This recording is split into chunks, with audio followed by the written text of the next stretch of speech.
It is shaping up to be an absolutely beautiful morning. That right there is Devil's Backbone in northern Colorado.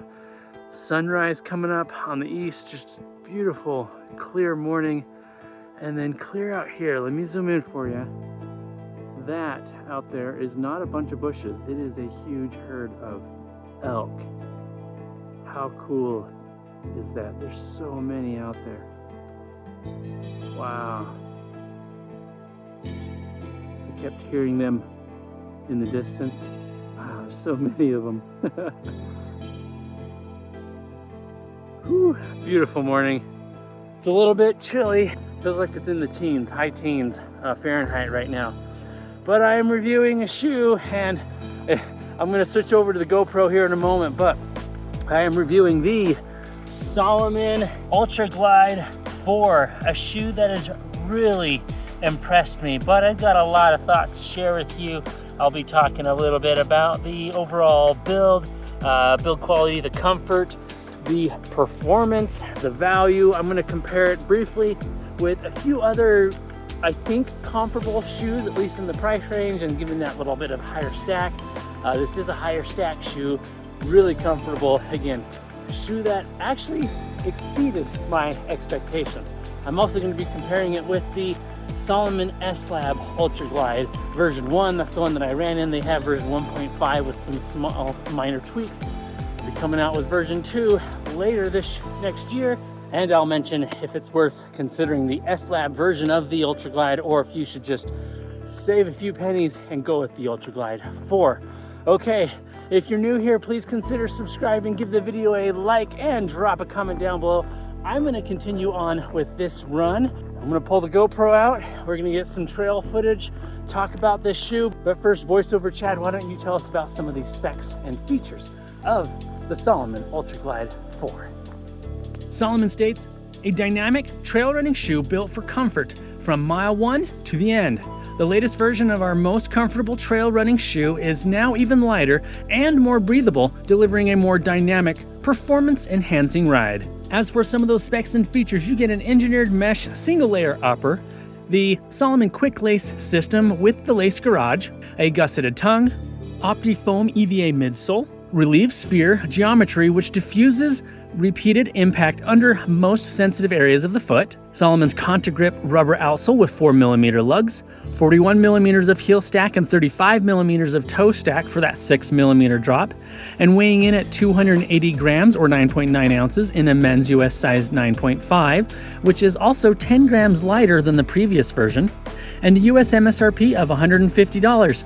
I should also mention that Salomon did provide this shoe for the purpose of review, but know that all thoughts and opinions are strictly my own. I do have an affiliate link if you wish to use that to help support the channel down in the pinned comment or the description below. Chad, back over to you on the trails.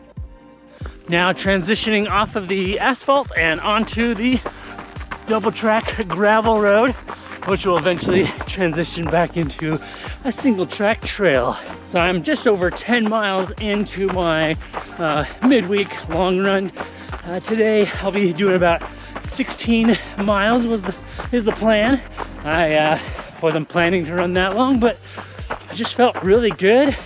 It's a beautiful morning, so I figured why not tack on a couple extra miles since I've got the time. I have ran about 40 miles in the Ultra Glide 4. It'll be closer to 50 miles by the time I'm done with this run.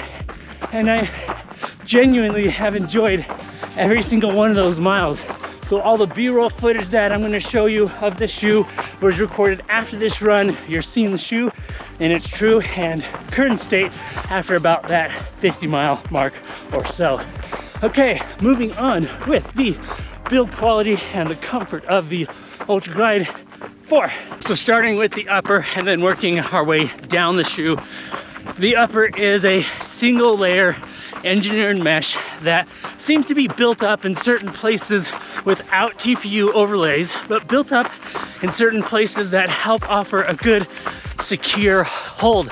I don't feel my foot moving around inside the shoe. There's no rubbing or hot spots anywhere in the shoe, in the upper, in the toes, in the heel, or the midfoot. The tongue is well padded and gusseted, so it's not moving around on you. I don't feel the laces across the top of my foot. There is very good padding and security in the heel. There seems to be just a good amount of structure without it being too rigid.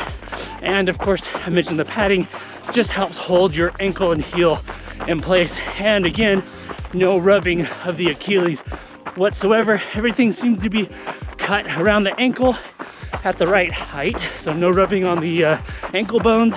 As far as fit, I went true to size, my typical men's 9.5, and it fits true to size. No need to size up or down. This shoe is not a wide fitting shoe, but it's not as narrow as some of the other Salomon offerings. For example, the Salomon Genesis or the maybe the S-Lab Pulsar 4. Those two shoes are slightly more slimmer fitting, at least in the midfoot and the heel, compared to this one. So the Ultra Glide 4 does offer a little bit more width to add to that ultra comfort and plushness, but it's not a wide fitting shoe. The upper material is very breathable. You do get Salomon's quick lace system, very convenient to do those laces up. And then of course you get that lace garage. Let me show you. To do the laces up, you've got this slider here, and you just pull down, cinch that down to the tightness that you want.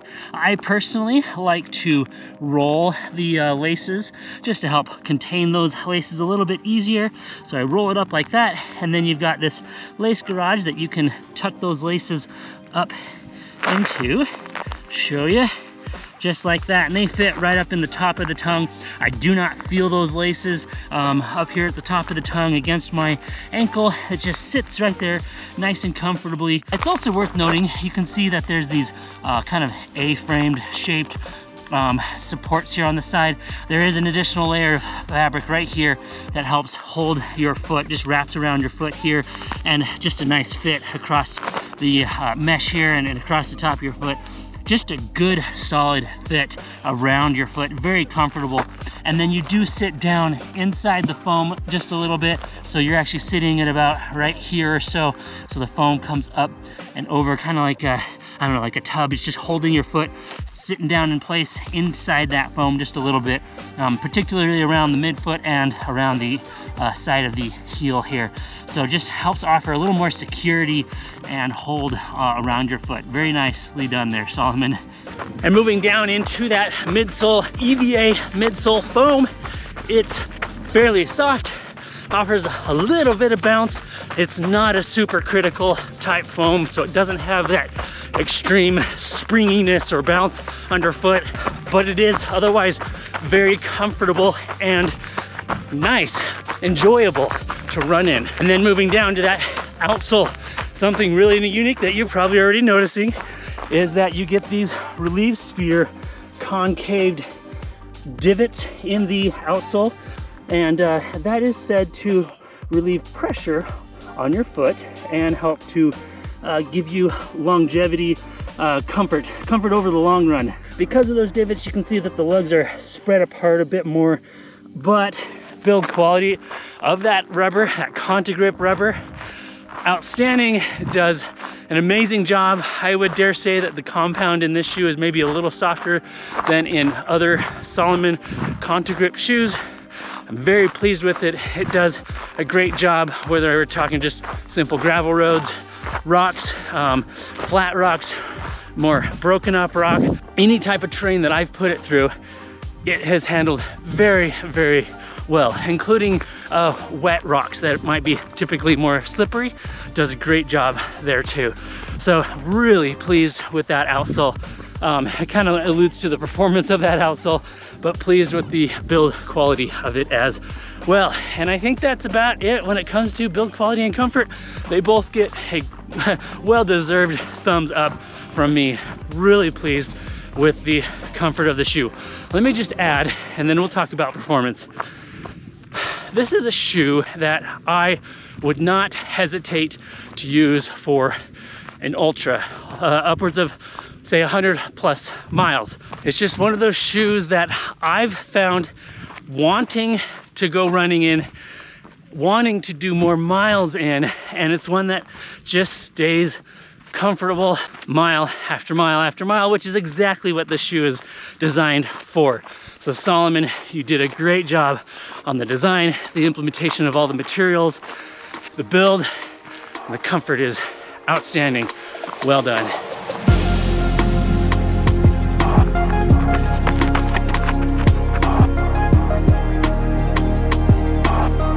So let's talk about performance for a bit, and then I want to talk about the value of the shoe and compare it to a few other shoes in the same price range. So on to performance. Okay, a few things that I genuinely like about this shoe, but one thing I want to it's worth noting. This shoe is not a fast running shoe, although you can use this in some race situations, particularly ultra races. Let me explain. So the other day I was out on a long run doing about 18 miles, 3,000 feet of elevation gain out here. And near the end of that run, I was really pushing myself to go faster. This shoe is very comfortable when you're just moseying along, you know, in that 10 to 15 minute per mile range. This feels outstanding.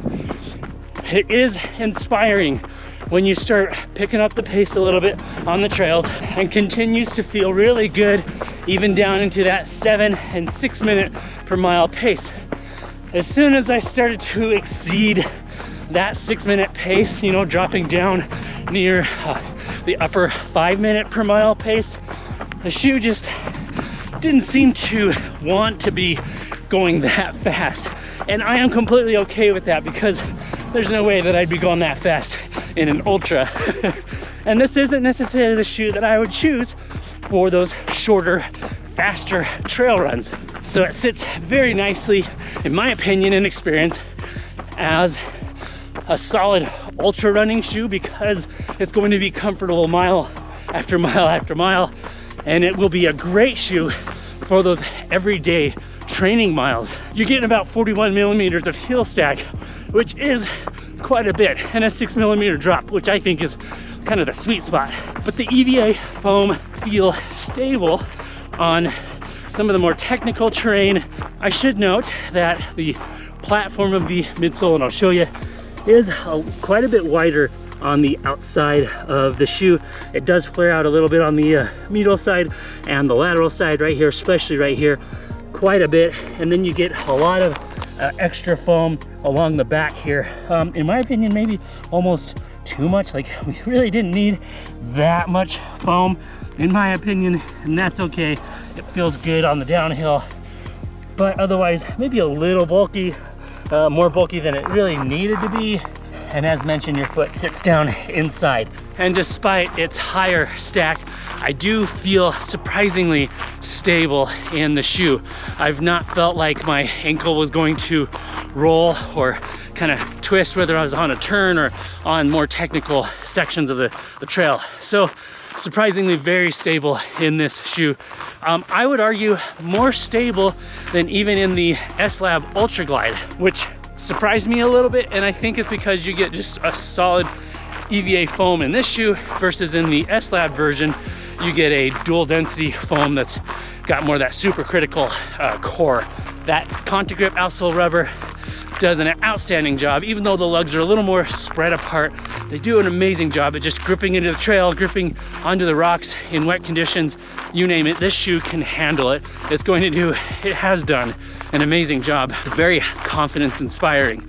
And then those relief spheres in that midsole and the outsole, those concaved divots, I don't necessarily notice them or feel them, and that's probably a good thing. And I think those do help add to the comfort. They just give your foot, and some of those pressure points, those particular points underneath your foot, it gives it a spot to kind of push down just a little bit more, so it offers just a little bit more cushioning and comfort, which I really appreciate, and that adds to the overall performance when it comes to a shoe that you can run a long time in.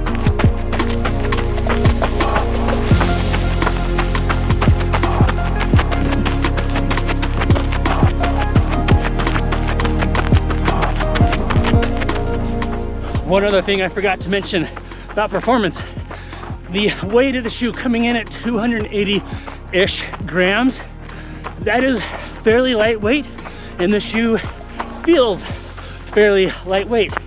It's actually lighter. It's lighter than the S-Lab Ultra Glide. Go figure. All right, I am now transitioning off of the double lane road onto this single track, and there's a couple buddies over here. Hey there. Looks like we got Craig and a friend. Hey guys. How's it going? Got a candid moment. This Yeah. is my brother. Hey brother. I was just recording my shoe review, so you guys are on camera now. You got the new Ultra Glide. Yeah, Ultra Glide 4s.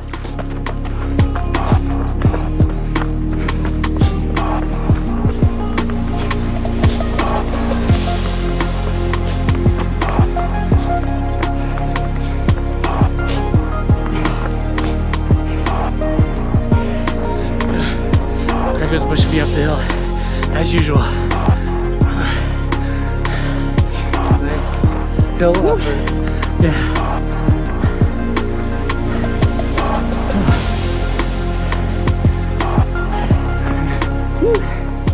Right, there goes Craig and actually his brother is visiting. They're gonna go off ahead for a bit.